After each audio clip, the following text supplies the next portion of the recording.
Bien, yo creo que lo más interesante ya se ha dicho y bueno, voy a intentar hablar un poco del convenio este al cual todo el mundo ha hecho referencia y que por tanto ya suena muy familiar si es que no lo conocíais antes, ¿no? El Convenio de Naciones Unidas sobre los Derechos de las Personas con Discapacidad, que es el nombre oficial del tratado. Como os he dicho, se concluyó en marzo del 2007. España fue de los primeros estados en ratificarlo, apenas unos meses más tarde. Entró en vigor en mayo de 2008, está en vigor para los estados parte. Hoy en día, los últimos datos, es un tratado internacional que han ratificado 110 estados de la comunidad internacional. Es una cifra bastante considerable, teniendo en cuenta que es un tratado relativamente reciente. Los tratados de derechos humanos elaborados por la ONU, empezando por los dos pactos del año 66 y los convenios específicos contra la discriminación racial, contra la discriminación de la mujer, contra la tortura, los derechos de los niños y las niñas, en general han tenido unas tasas de ratificación muy elevadas. En el caso de los derechos de los niños, el tratado internacional más exitoso, con 193 estados parte. Los pactos de derechos civiles y políticos rondan los 160, 170 estados parte. El convenio contra la tortura 140. El único tratado que ha pinchado es el de los derechos de los trabajadores migrantes del año 90, que apenas tiene, a lo digo de memoria, no sé, 40 o 50 ratificaciones después de 20 años de su adopción.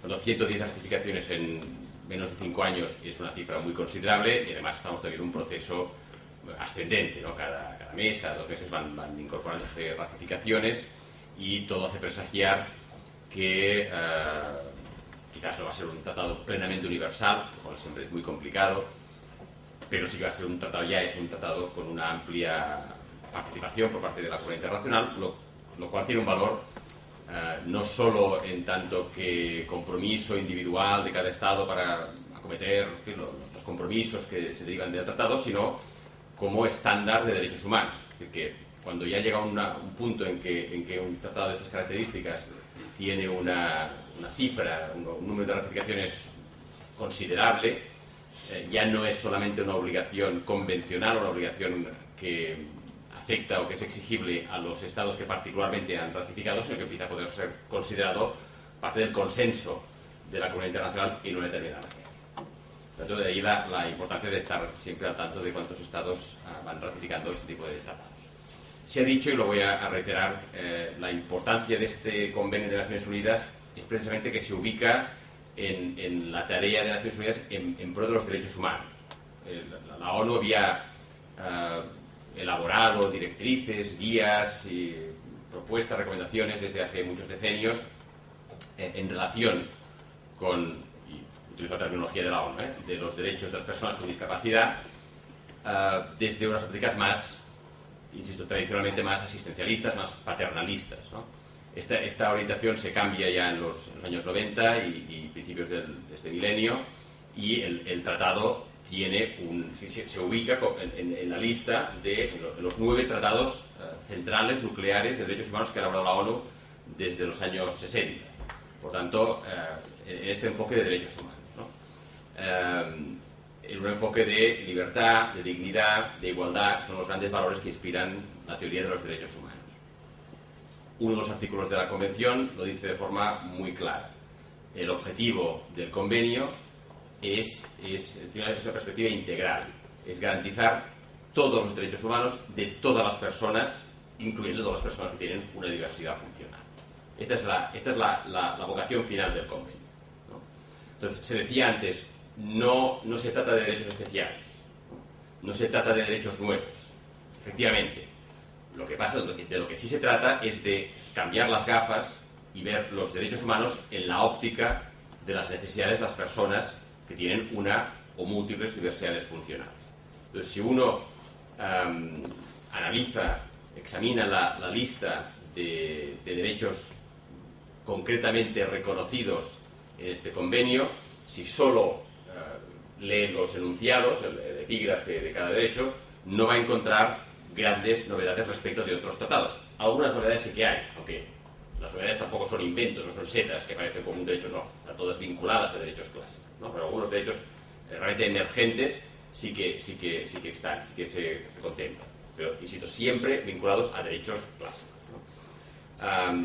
Derechos civiles, derechos políticos, derechos económicos, derechos sociales, toda la panoplia de generaciones o de grupos de derechos humanos están recogidos en el convenio, y cada uno de ellos, y este es su valor añadido, en mayor o menor medida, pero cada uno de ellos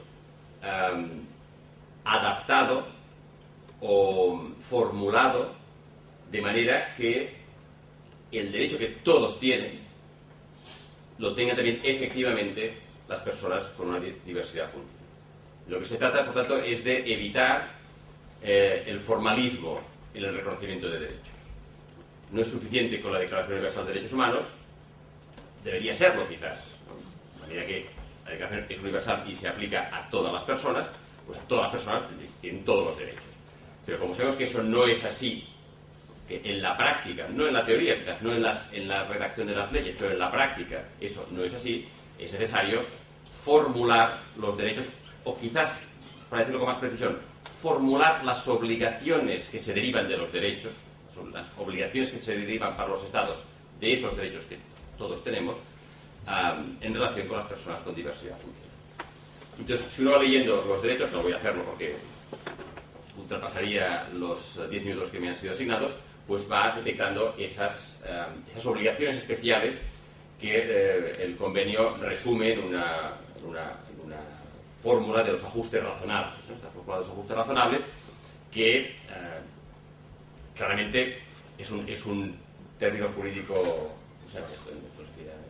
Blanco es decir, que no es una terminología cerrada, no te está dando una solución unívoca para cada caso, para cada contexto, para cada derecho, ¿no? Es una terminología que de forma consciente tiene un cierto grado de ambigüedad. Ajuste razonable significa la obligación del Estado, desde nuestro punto de vista, la obligación del Estado de no quedarse en la formalidad. No basta con decir todo el mundo tiene derecho al voto, el voto es secreto. Me quedo con la formalidad. ¿Es razonable que haya papeletas en braille? Yo creo que sí.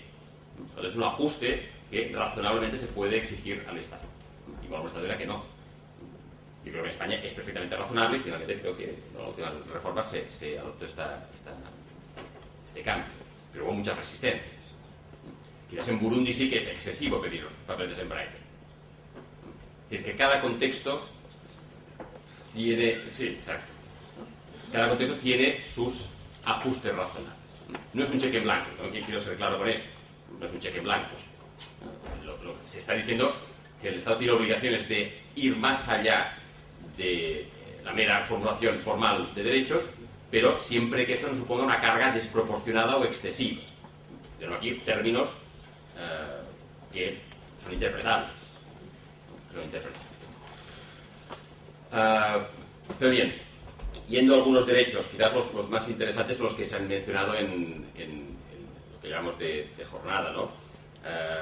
La libertad, las libertades individuales, la libertad de movimiento, la libertad de residencia, son libertades fundamentales que se reconocen a todo el mundo con total naturalidad, que parece que en un Estado democrático y de derecho, pues uno tendería, si no tuviera la sensibilidad o el conocimiento de la situación de las personas con diversidad funcional, es decir, claro que todo el mundo puede vivir donde quiera. Es que a uno no, ni se le pasa por la cabeza que esto no sea así, salvo casos de delitos, ¿no? Gente que va a la cárcel, pero no tenemos esa sensibilidad para decirnos que hay gente que la obligan a ir a residencias y que no quieren, y hay alternativas, ¿no? Por lo tanto, se formula esto como derecho individual y yo creo que el derecho emergente es la formulación de un artículo autónomo, no dejarlo como una libertad que hay que interpretar, que hay que ajustarla, sino como un derecho autónomo, el de vivir de manera independiente. Esto es un derecho autónomo en el convenio. No es un párrafo, no es una interpretación que haya hecho el Comité de Derechos de Personas con Discapacidad, raíz, no. Es un derecho autónomo, un derecho propio de la Convención el derecho a vivir de manera independiente y estar integrado en la comunidad a través de la vida independiente, ¿no? Derechos de libertad de expresión, de acceso a la información, de participación política, lo que decíamos en el secreto de voto, la libertad de expresión, el acceso a la información también puede ser un derecho que el Estado se crea, que con formularlo en la Constitución y en alguna ley fundamental es suficiente, ¿no? Pero si no hacemos oficial la lengua de signos, si no publicamos en braille la información fundamental, pues ese derecho se queda en la letra y no en la práctica, ¿no? De los derechos sociales, sin lugar a dudas, el más relevante, pues, el derecho a la salud lo es, y el derecho al trabajo, la inclusión laboral también, ¿no? Es el de la educación inclusiva, ¿no? O sea, aquí se ha hablado, es de los derechos más sensibles, porque afecta a los niños y las niñas, y es una reivindicación muy antigua, quizás dentro del movimiento de la diversidad funcional, es de la educación inclusiva, es el movimiento, ¿no? que tiene más trayectoria, y la Convención lo reconoce de todas, ¿no? Y la obligación, como ajuste razonable del Estado, de poner los apoyos necesarios para permitir la inclusión de los niños y las niñas en esa educación inclusiva. La educación inclusiva no es meter en la misma aula niños en distintas situaciones, ¿no? Y decir, pues ya está, ¿no? Están incluidos, ¿no? Es dar apoyo, ¿no? a los niños y niñas con diversidad funcional. Bien. Yo tenía aquí preparado pues un comentario sobre el informe que ha hecho el comité, ¿no? Se ha hablado ya el informe es mucho más detallado en términos de denuncias individuales, y además recoge las principales conclusiones del comité, por lo tanto no voy a entrar en ello. Sí quería hacer una última reflexión sobre el valor del convenio en términos legales en nuestro sistema jurídico, ¿no? Aunque luego esto es frustrante, como decía Antonio, porque que haya una ley como es el convenio, que es ley y más que ley en España, pues no garantiza nada, no es suficiente, es solo un primer paso, pues como mínimo es bueno saberlo, ¿no? Para aquellos que no sois juristas o que no sois estudiantes de Derecho, los tratados internacionales firmados por España, de acuerdo con el Código Civil, tienen rango superior a las leyes españolas, leyes ordinarias y leyes orgánicas. Solo están por debajo de la Constitución. Y la única norma en España superior a los tratados internacionales es la Constitución. Pero es que hay más. De acuerdo con el artículo 10.2 de la Constitución, los tratados de derechos humanos, la Declaración Universal y los demás tratados de derechos humanos firmados por España, y he dicho, este es un tratado de derechos humanos, no es un tratado sobre una minoría, es un tratado de derechos humanos. Los tratados de derechos humanos firmados y ratificados por España son parámetro de interpretación de la Constitución en materia de derechos fundamentales, lo cual significa que a efectos de derechos humanos, de derechos fundamentales, los tratados de derechos humanos de la ONU o del Consejo de Europa tienen el mismo valor que la propia Constitución. Dicho en otras palabras, hay que leer el título primero de la Constitución, la que recoge los derechos fundamentales, y hacerlo compatible, hay que leerlo a la vez que se leen los distintos tratados internacionales y la Declaración Universal de Derechos Humanos. Es decir, están al máximo nivel de la jerarquía normativa, los tratados en general y los tratados de derechos humanos en particular. Esto, que lo explicamos en clase, al menos los de internacional, y no sé si los de constitucional insisten tanto como nosotros, cuando ya los alumnos salen de la carrera tienden a olvidarse, y si encima estudian judicaturas, y ahí ya se les va completamente, ¿no? En un temario de, no sé, 500 temas, hay 1 o 2 de Derecho Internacional, de Consejo de Europa. El Derecho Internacional fuera de Europa ya no interesa para nada, y todo esto, después de años de opositar y de memorizar temas y de estar en el derecho positivo, en la micronorma, ¿no? en el microreglamento, pues los jueces lamentablemente tienden a olvidarlo, ¿no? Pero por suerte el Constitucional no lo olvida. El Constitucional, por llegar hasta el Constitucional, ¿no? Y con la composición que tiene cada vez es menos fiable, pero el Constitucional en términos históricos no lo ha olvidado, y por descontado las instancias internacionales como el Tribunal Europeo de Derechos Humanos tampoco lo han olvidado. Quiero decir que los derechos están allí, están reconocidos al máximo nivel normativo en el sistema jurídico español. No hay que pensar en un convenio internacional como algo ajeno, como un cuerpo jurídico extraño al cuerpo jurídico del Estado. del momento que se ratifica y se publica en el BOE, son ley. Son ley al máximo. Y hay que utilizarlo y hay que, como os he dicho antes, animar a los abogados a agarrar este argumento jurídico con toda la fuerza, utilizar todo lo que está alrededor de estos tratados y de este en particular. No es solamente el cuerpo del tratado que se aprobó en una fecha determinada, sino estos informes de los comités no son jurídicamente vinculantes, pero desde luego tienen un valor de interpretación muy importante. Las observaciones generales que irá elaborando el comité, los propios informes relativos al Estado, las denuncias que en su momento puede llegar a haber ante el comité, todo esto son elementos interpretativos del tratado. El tratado no se va a modificar en muchos años, es muy difícil modificar un tratado, pero sí puede ir evolucionando su interpretación merced a esos, al uso, ¿no?, de esos comités internacionales que el propio tratado